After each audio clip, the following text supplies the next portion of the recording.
The views expressed and the opinions given by the individual host, guest, random reptoid, or chupacabra may not necessarily reflect those of AM 950 Radio, its affiliates, or its sponsors. Now, it's time to step into the unknown. The best of Ghostbox Radio with Greg Bakken.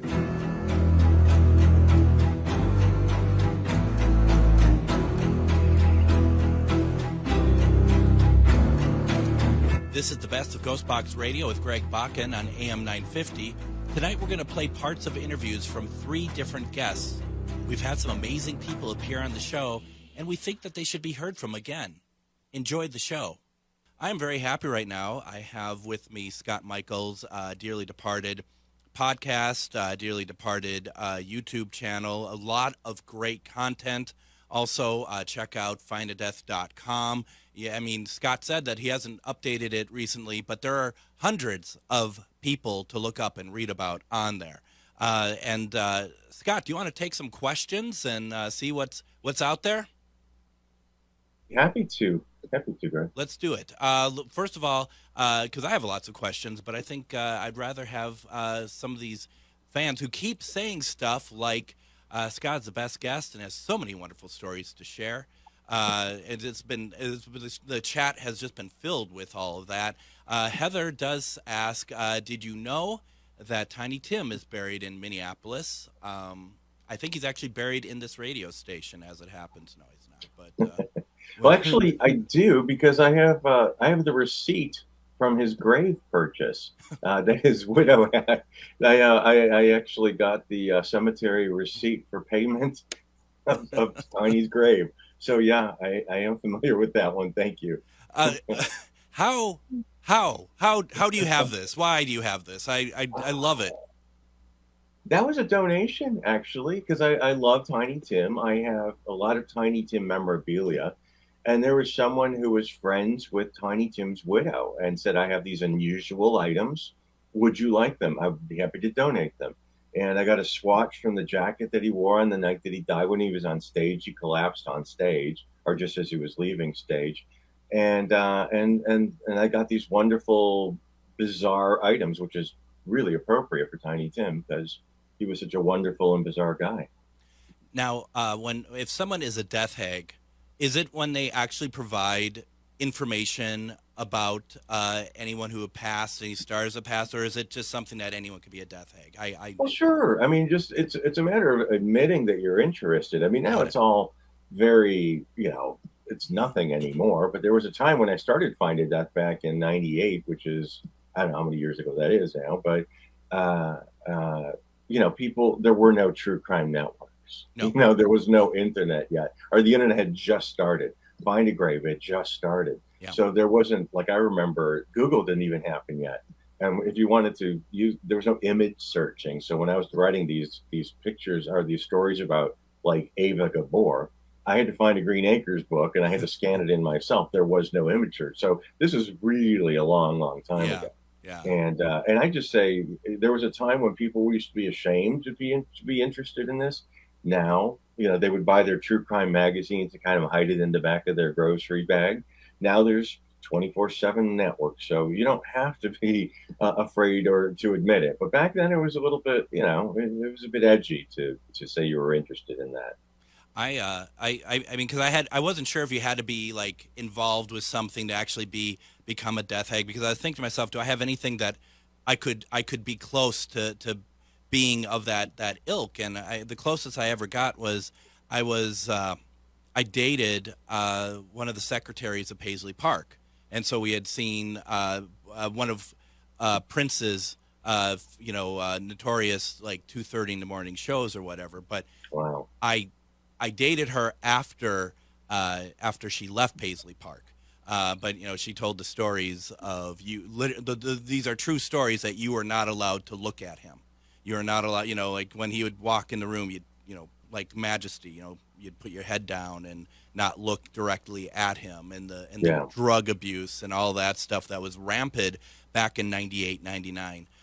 So it was really interesting, and somewhere there is, in a vault somewhere, there's that elevator footage of him Hmm. collapsing and dying.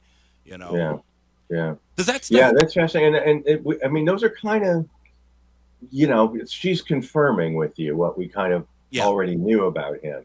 And then you hear these other stories about him with the basketball games, the crazy basketball games, like Charlie Murphy told the story about that, and then you hear about just the bizarre behavior, which I love. It's just that extreme behavior. How he wore didn't he wear his like high heel boots when he was playing totally, basketball? absolutely, I love that absolutely. kind of stuff. It's so, the extreme always makes an impression. And are you interested in and this is kind of a weird question. Are you interested in the footage of some of these things, like the Prince footage, other stuff? And I ask that because I thought I was, and then shortly after Michael Jackson passed away, that someone leaked out that footage from that Pepsi commercial where he starts on fire, and it's like, oh wow, this I kind of I'm curious to see what it was. I watch it, and it's far worse than anything that like had been recreated in the Michael Jackson biofilms and stuff like that. And I thought, oh, that. I guess I went too far this time. I think I went a step too far in my interest in these things. Well, yeah, I guess, I mean, and fair enough, your own boundaries. Yeah. I've always said that I don't want to see a picture of somebody getting run over by a train. I have no interest in that. Hmm. However, if Marilyn Monroe was hit by a train, I'd watch. I would if Yep. I had the opportunity to see because I'm curious. I want to see that. So, I don't want to see people get beheaded. That's the most horrible thing to watch. Innocent people, those terrible things happening to people. But I have seen that, and I regret looking at it. However, if it's somebody that's well known, it's part of the package. Yeah. I think, and it could be considered invasion of privacy, but they're public figures, so there's a fine line, and I know I dance all over that line back and forth. So, And a close one to that also is like the Paul Walker footage mhm. of like the crash. I mean, Yeah. I don't know if there's actually footage of the crash per se, but I mean, you get enough of it. Yeah, there are photos. I mean, there is a photo that's out there that's definitely of him afterwards in the car still. It's on your page, isn't it? Isn't it in Oh, it his? probably I is think it's I actually, think it yeah. because I think you actually and folks, once again, if you don't like hearing this type of stuff, this might not be the episode to listen Yeah. to. But you actually have it where you like out you outline Yeah, well, him. no, because it's a fact. I mean, we're not dressing it up. It's a No, death no, this is happens. where Paul Walker is on Yeah, in and that here car. he He's is. If you want to melted. see it, here. But if you don't, don't. Yeah, And take responsibility for your own actions. Don't blame it on somebody else if you saw something you don't want to see. exactly. And don't look at it if you don't want to. It doesn't matter to me. But for those that do, I think it's a worthy. I think it's a curiosity that deserves to be acknowledged. And there's a lot of us out there. There's just a lot of us out there who really love this stuff. Okay, I know this story, but Karen's asking for you to tell it again, and I think it is a great one. I was just thinking about this, the story of buying D. Martin a beer, and also is his old house in Palm Springs renovated yet?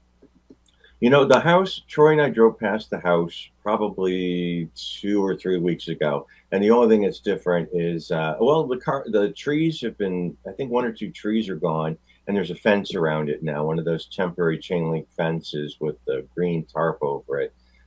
So there was some movement, but not within the house. The house is boarded up a little bit more. Mm. I'm pretty sure the house has been sold, well, and they're going to do something with it. I'm pretty sure those fences there probably because of me. And again, I didn't set out to upset anybody, but I walked around the house with a camera because I want to see D. Martin's house, Hmm. and that video has gotten like 2 million views. So yeah, I feel a little guilty, but I was only providing a service, and I thought it was an interesting service. And D. Martin was a nice guy, and I didn't know him, but I met him, and when I first moved to LA in the early '90s, Dean Martin would go to this restaurant called the Hamburger Hamlet, Hmm. and he would watch the baseball game on Sunday afternoons, and you would set your watch by him. 1 o'clock on Sunday afternoons, he and his a chauffeur or assistant he would, walk in with Dean. Dean would sit down at the table, and an assistant would, go and leave, and Dean would have his dinner, or I should say lunch. And I would take people there to see him when my sister came to visit, and we went to go see Dean Martin. We never bothered him, but it was just something how cool is this? We get to go see Dean Martin when we want to. And but one day I decided I wanted to meet him, and I went alone, and I sat at the bar, and I sat at the one seat at the bar that blocked his table's view of the baseball game. I knew he would be able to see it, and so I sat there, and he came in, and he tapped me on the shoulder after a couple of minutes and asked me if I wouldn't mind moving. And I said, yeah, sure, no problem. And I did, and the bartender came over and said, Mr. Martin would like to buy you a drink. And I got a beer, which I saved the bottle. And I walked over to him, shook his hand, and talked to him for a second. I mentioned Marilyn Monroe. I mentioned Sharon Tate because it was my moral obligation to do that. And, just to get a comment, they were very nice nice women or something to that effect. There was nothing of any depth to it, but it was just my moral obligation to mention those two names with Dean Martin. And he was terrific. So, now I have that story, and the beer bottle. And I don't think it is hyperbole to say that they don't have them like him anymore, right? I mean, I think especially based on your own experience, that there aren't people. There's nice people out there, nice stars. I understand that, but that is truly a different era altogether. That doesn't exist anymore. They had a track record. They've been around for a really long time. They had, hit movies. They had recordings that we knew. And, the movies, MGM was kicking out, 4 or 8 movies a year, or one a month or something, or one every 2 weeks. I don't know. We weren't inundated. We didn't have 800 channels. We didn't have, channels desperately pumping out more and more garbage or shows or whatever, and 25,000 movie studios that are always making movies. And we didn't get foreign films. Foreign films were like at one theater, and now they're the crazy art films or something. So it's all different. We have so much information, and there's not a lot of quality information or projects that and there's a lot of quality that we don't see, which is unfortunate. But the personalities just don't really shine through anymore. They're just actors, and they're talented, and they look pretty, and they look great, but just they don't have the charm or something. That's the individuality. Yeah, it's very different. And I mean, I suppose that people who are younger are going to look at down the line. They will have some complaints about the next era of stars. God, and whatnot. what can that be? What's going to be AI, isn't it? It's just going to be not True. Real people. Oh God. So yeah, that's that. Because where else can it go from here? But that. I was thinking Dean Martin to me still is the epitome of cool. It just really is. And I think about, of course I can't think of the name of the spy films he did in the 60s, the 3 of the Matt Helm movies. Matt Helm movies. God, they're good. So good I can't remember the name of them, obviously, but they are really, it's a lot of fun. It's everything that I've seen him in has been, I really enjoy. Now let's see here. Got some low-hanging fruit here that I'm not sure if you like to answer or not, but I mean, why not ask? Who's the worst celebrity you've ever met? Right? Well, I mean, that's if I was more prepared, I could probably think of somebody better. But the one that comes to mind the most or the quickest is Billy Zane, and that's he's another one that I just think he's a dick, and he was a dick. He's a total dick, and to me a couple of times, not just once.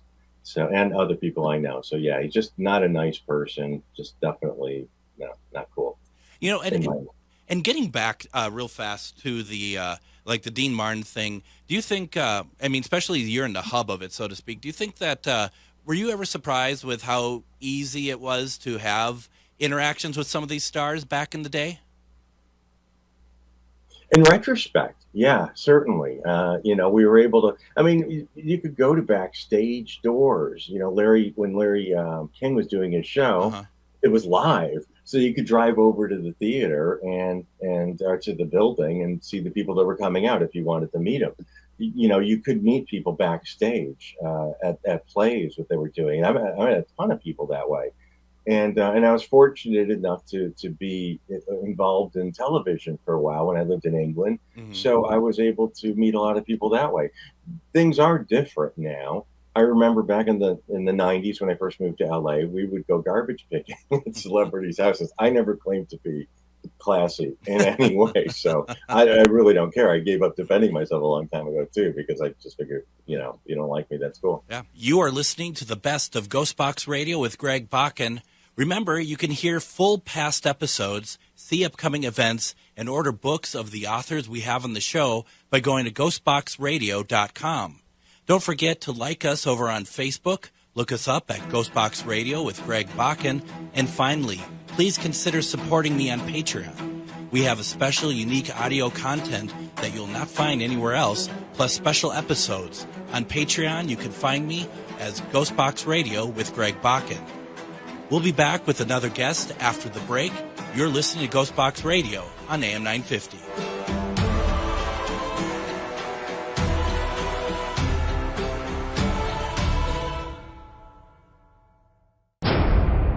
The best of Ghostbox Radio with Greg Bakken. We have Tom Conwell with us, ufologist, and we've been talking about the night visitants. And I'm always very reluctant to have to interrupt a story to go to break, but sometimes we have to. So we were talking about the first story in the book of the night visitants, and a very strange occurrence of somebody.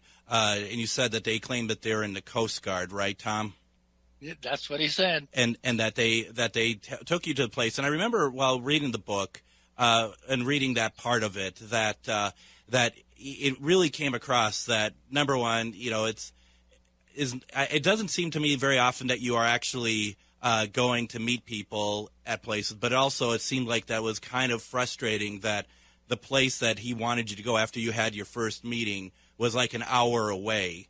And then you talked about how the equipment was really pretty high quality stuff. And where we kind of ended off was that it sounded like that maybe this person isn't exactly what he says he is, and it might even be like an FBI agent or something. I have been interviewed quite a few times with my time in the Navy and my security clearances that by the FBI. Yeah. And you can just tell. I mean, I don't want to be disrespectful, but you can just tell when someone is from the FBI. I mean, you just know it. Mm-hmm. And this guy came across like that. Yeah. Well, he said, he kept saying, "What do you think of this, Tom?" Well, then we jumped to something. He said, "Tom, do you think that I have ghosts in the house?" And I said, based on what I'm seeing here, it almost seems like you have elementals. Oh, okay. Yeah. So I said that what I could do for you is to try to contact a local shaman and get them out here and have them bless your house. And usually that takes care of something in the way of elementals. Mm-hmm. And I think he thought maybe I was shutting him down or something. He said to me, "Tom, do you want to see a ship?" And what do you mean a ship? He said, a UFO. And I said, well, you have a video of one? He said, yes, it's up on the server. Well, that's another thing that bothered me. All right. If he has a server that's doing all this stuff, he spent an awful lot of money on this thing. Okay. But anyhow, right. We'll go out. We had to go outside. We're on a downstairs, almost like a Florida room. Okay. Yep. And he took us out back and up the stairs into his back door, and he got his keys out, and he couldn't get his own door open. Like he's never been there before? Just like that. Yeah. Okay. And he eventually was fumbling around and he got the door open, and he opened it up and said, you'll have to excuse the mess inside. Well, everything was perfect. There was no mess. I mean, everything was perfect. He had a shirt, or it could have been a light jacket, over the back of a chair. But other than that, there was nothing out of place in here. Almost like he had a group of people come in and stage the house. So anyhow, we went into the other room and we put his server on and got the monitor on. And he said, let me call that up for you, Tom. Now, I was pretty familiar with this software that he used. I've seen it before. And he couldn't get his software running. I didn't say anything to him. I mean, I could have wrecked him right there, but no, I was patient. Yep. And he finally got something running, and he showed me this picture of a UFO that was about 20 feet. I'm going to repeat that. It was about 20 feet from the camera. Huh. It was just enormous, and you could see incredible features on the thing. It almost looked like piping, but it wasn't piping. I don't know what it was, but he showed me the entire underside of this craft as it went by his camera. And he said, isn't that unbelievable? And I said, where was this picture taken? He said, from the camera, and he pointed over to the window. The window camera, he says, is pointing up, and this thing went by it. I went, okay. So the first thing I did was check on the window. Yep. I walked over to the window and looked out, and there was an awful lot of leaf cover. Oh. So there's no way it was taken from that camera. Wow. As a matter of fact, it was so clear and bright that it looked like it was taken in the desert Southwest. Nowhere even near where you were. That's what it looked like. Wow. Okay. Yep. So, we said that everything was great, and we thanked them profusely for showing us the video. And he said, I need to ask you, Tom, what are you going to do with this information? Yeah, what are you going to do with this information? And I said, well, can I have a copy of the video? And now, before I could even get video out, he said no. So I said, well, I guess there's nothing I can do with it, is there? Huh. And he said, no, I guess not. So anyhow, we left the house. There were three of us. We left the house out the back door, the same door he couldn't get in before. So we went out the back door and down the stairs to the sidewalk, and the sidewalk went around the house to the front where we had parked our cars. So the first thing I did when I got out there is I looked up at where the camera was. Yep. And there was a total and complete canopy coverage. And in other words, perhaps some light streamed through in spots, but that's about all you'd get through. So impossible. Yeah, exactly. Absolutely. So I didn't say anything to him. I didn't say anything to anybody else, and I didn't publicize that event. But I sure as heck didn't forget about it. Did you ever feel because the one thing that I was kind of, when I was reading it, I just felt to myself, this just feels like you had someone with you, but it just felt dangerous. Did you ever feel like in any danger or anything? You bet. I thought I wasn't coming home that night. Wow. I mean, that's exactly how I felt when he started to grill me with, "What do you think of this, Tom?" Yeah, that was my first thought. You got to wonder what would have happened when he said, "What are you going to do with this?" And say that you were like, "Well, I'm going to maybe not write something that leaves your name out of it, or something, or just anything." You got to wonder what the purpose was and what they wanted to do with you. That's frightening. I think what they wanted was to find out what I knew. Sure.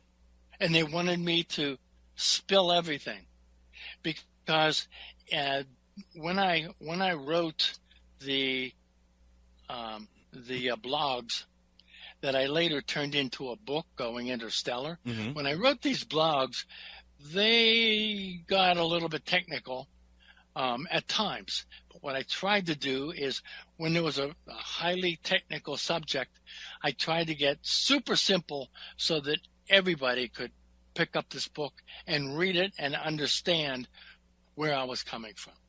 So also what I did was I kept the price of this book artificially low so that everybody could buy it, that there'd be no excuse.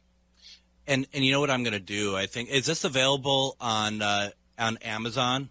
Yes, it is. Because I'm gonna go ahead. What I do, Tom, is on ghostboxradio.com. I do what's called the Ghostbox Book Club, and I'll add that to it for people who it's just easy for people to go and see all the authors we have on, and they can find your book and order it as well. So it's just nice and easy. You know, this is really something. And you know, one of the things that Anna Maria talked about when we had our conversation was the non-alien entities, and you had talked about elementals. She had talked about stories with something that could well have been like a Sasquatch or something, also like possibly a reptoid. Is this something that's in your wheelhouse in terms of not surprising, or was that even surprising to you? Well, that was kind of surprising to me when I had read it. I don't know anything about that particular subject, mm-hmm. and don't profess to. So when I read about it in the book, I thought it was pretty interesting. It is, and it just kind of what's interesting about that. It really kind of the Night Visitants takes and brings pretty much everything into it, which is kind of cool, actually. As far as your experience, though, and kind of getting away from the book per se, but your own experiences, you get these messages, you relay them. Do you ever see who's giving you those messages?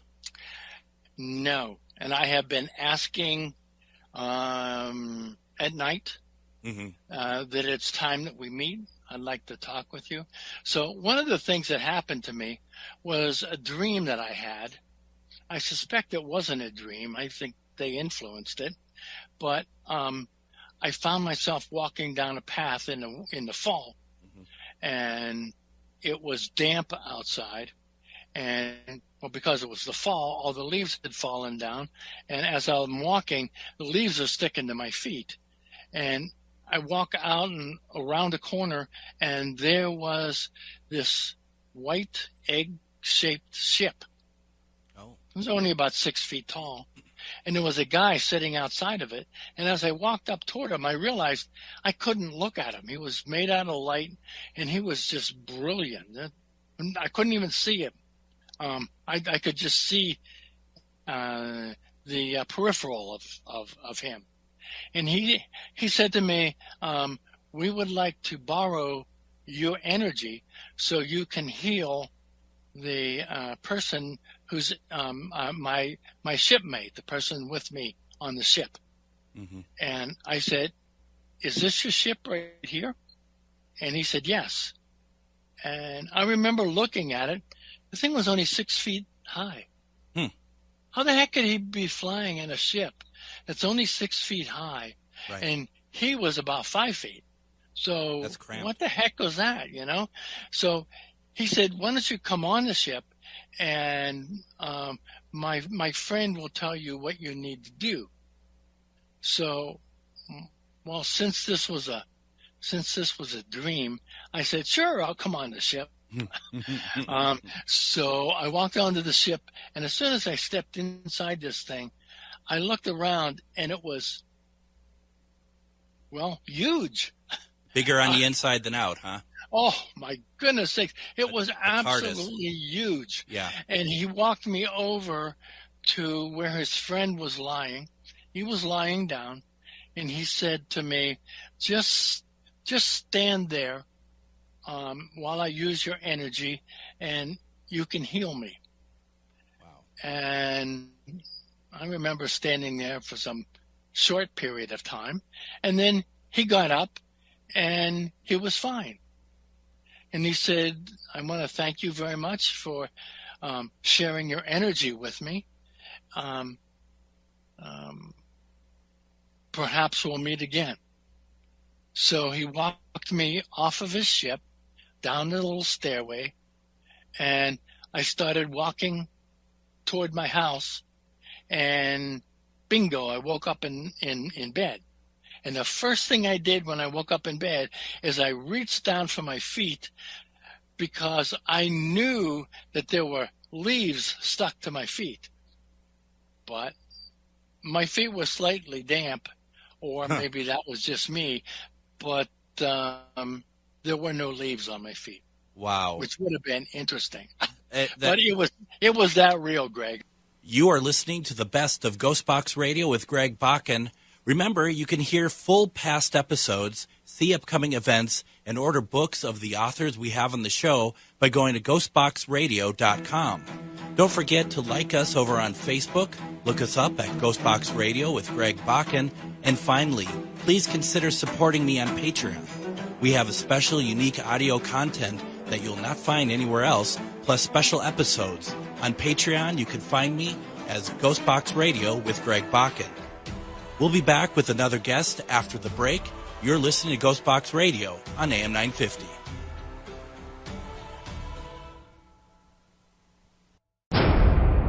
The best of Ghostbox Radio with Greg Bakken. We have Gary Galka with us tonight. We've been talking about the PSB7 Pro. We've been talking about spirit boxes in general, which is one of the things that I am always talking about. And in fact, I'm really considering if I pick up this new box, well, when I pick up the new box, I might start up those Sunday night sessions again. And I'm really I love using the box, Gary, to bring through people's loved ones and stuff. And it's been quite an amazing journey for that. Gary, I'd like to play something for you though before we play more of your stuff, because I just felt like I really don't get the opportunity to talk with you a whole lot, and I want to play with you one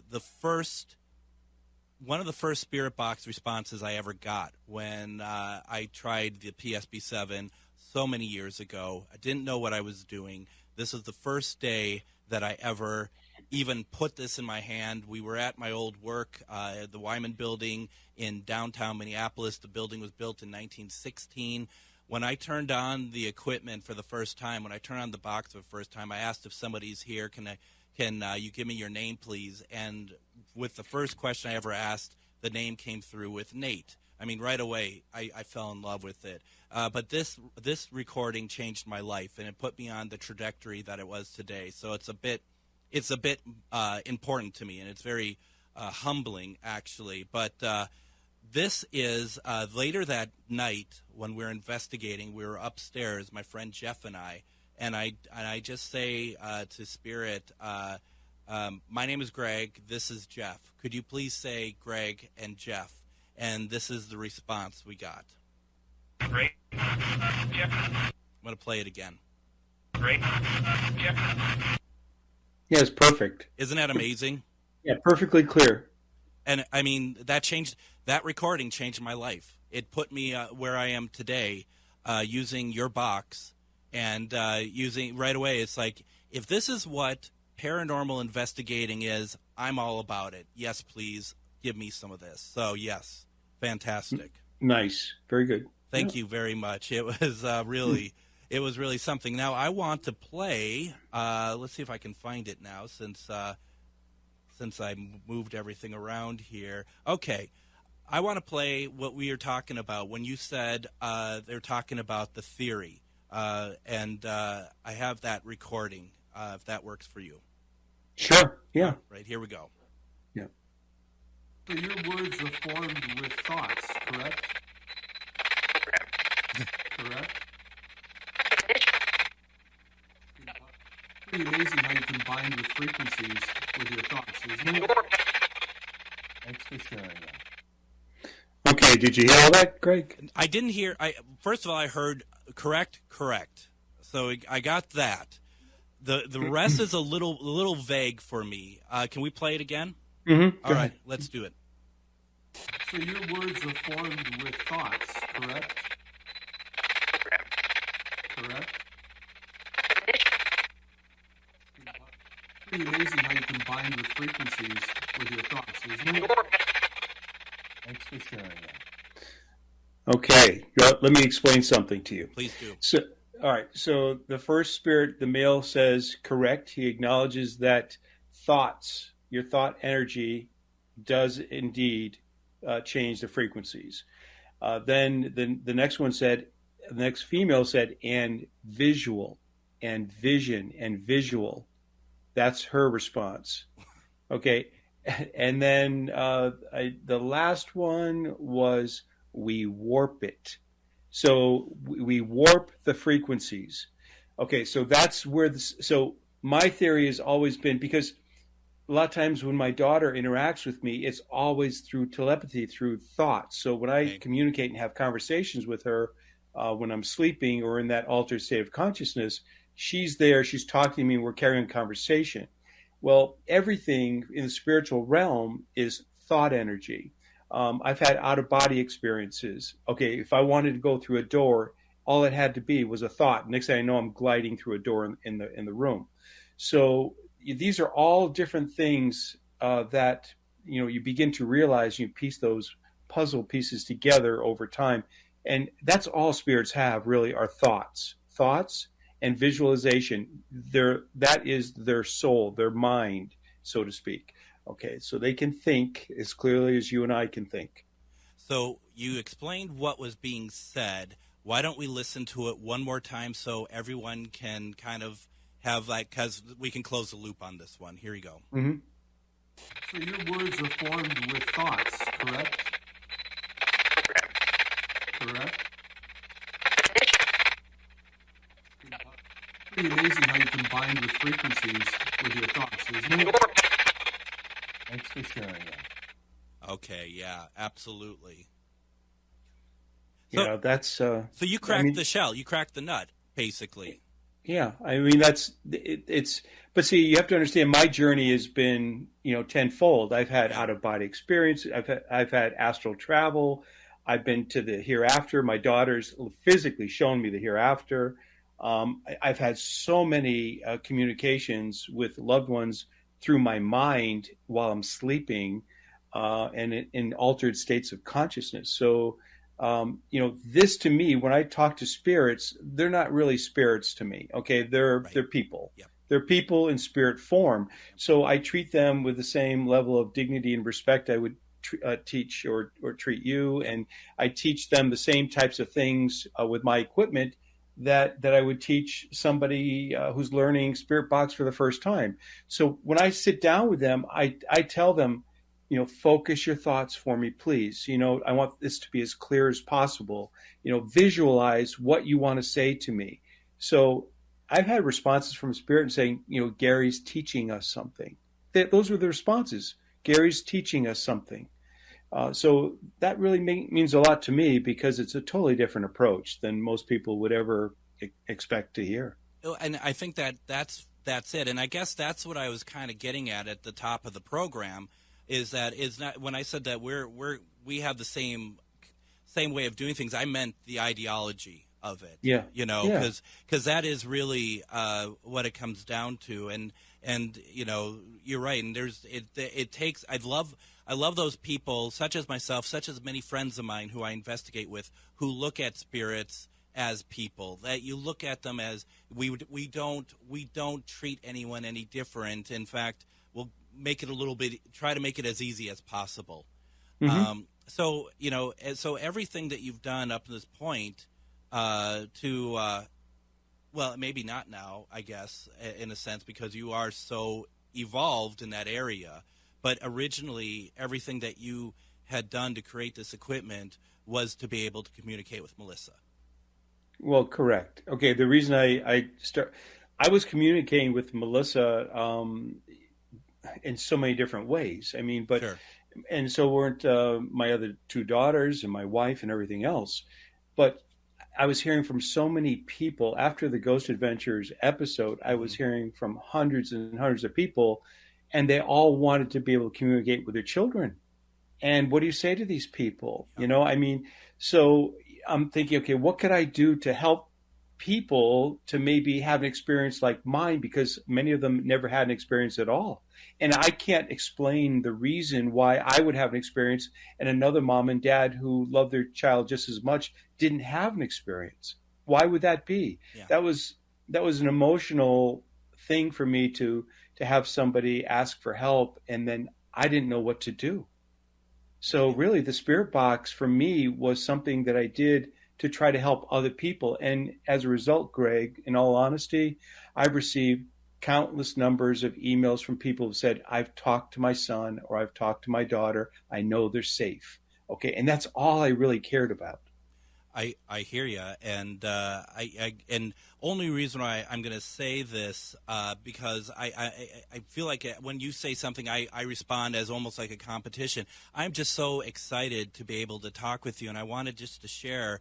I was doing an event at Hotel Josephine just last year, and like I said, I do these sessions where I reach out to people's loved ones and stuff, and someone heard about that, and they pulled me aside and said, today is the anniversary of my father's death. Would you try to reach out to him for me? And I said, I'll do my best. I can't guarantee anything. And I sat down with them during a break, and I put on the box, and I do it the way that I normally do it. And obviously, we don't know what other people's relatives sound like or what they're saying and stuff. And I asked for this gentleman's name to come through, and you start hearing a male voice, and I look at the mother, and there are tears running down her face, and she's like, that's his voice. Yeah. And I haven't heard that voice in 12 years. And that is why I do this also.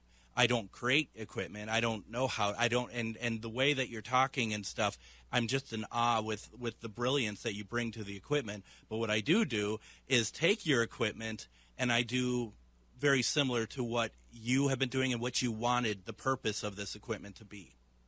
And, I admire that. I very much, Greg. And, I don't get to see every single person out there and how they're using their devices or what they're doing with it. But when I hear that kind of a story, okay, then I know that I've done the right thing, Yeah. Over time. I've been selling this thing for 15 years. And, there are many, hundreds of thousands of SB7s all over the world. So, with that said, you have to take and know that a percentage of those being used by the right people are doing good somewhere along the way. So that's important to me. And do you want to play any more of the clips? There's a couple. Absolutely, yes. Let's do it. There's one there with the SB7 Pro where I ask him, how are you doing today? And he says, I'm feeling pretty good. Got it. Do you see that one? I got it. Let's. Boy, you're fast. You know what? That's the name of the game around here, right? So, do you want to set it up, or do you just want us to play it? Well, what was happening is I was just getting ready to alter some of the software. I was just changing some of the sweep speeds, and I was sitting down. And I don't do sessions like you're thinking about. When I do a thing, it's more of a test. Sure. And I get interactions from spirits as I'm doing it. So I just, casually said, "Hey, how you feeling today?" And this is the response. Here we go. Yep. How's everyone doing today? I feel pretty. You feel pretty good? I'm glad to know that you're feeling well.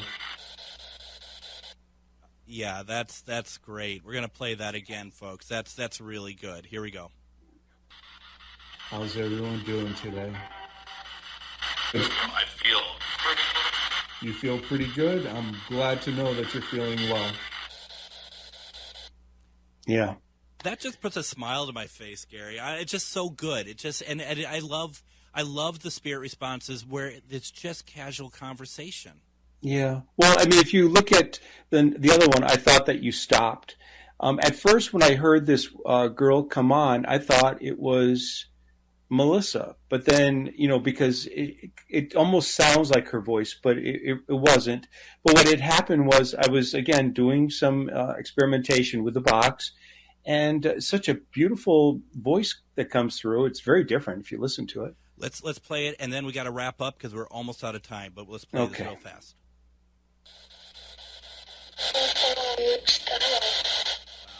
You thought that I stopped? I didn't stop.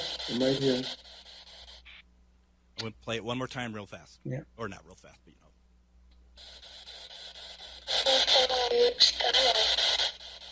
You thought that I stopped? I didn't stop. I'm right here. So I had been running the device, and I had paused to do something else. And when I started back up, the girl goes, I thought that you stopped, like that you stopped running your test. It was just a very nice voice. It is. For folks who want to pick up the box, can they just go to pro-measure.com and order it there, or? Yep. pro-measure.com. Take a couple questions here real fast. Brad has asked a question for Gary. Have you ever thought about releasing a kit version for spirit boxes for people who want to put them in custom enclosures, like a basic spirit box board with not as many features? Well, okay. I take that as a no. Yeah, well, Brad, to be honest with you, the stuff that I create, especially the newer stuff, it's a fairly complex design. And, many of the things that I have are software intensive. So, I mean, if somebody wanted a circuit board just to put it into their own enclosure, I mean, you could certainly do that. You just have to buy the product. You are listening to the best of Ghostbox Radio with Greg Bakken. Remember, you can hear full past episodes, see upcoming events, and order books of the authors we have on the show by going to ghostboxradio.com. Don't forget to like us over on Facebook, look us up at Ghostbox Radio with Greg Bakken, and finally, please consider supporting me on Patreon. We have a special, unique audio content that you'll not find anywhere else, plus special episodes. On Patreon, you can find me as Ghostbox Radio with Greg Bakken.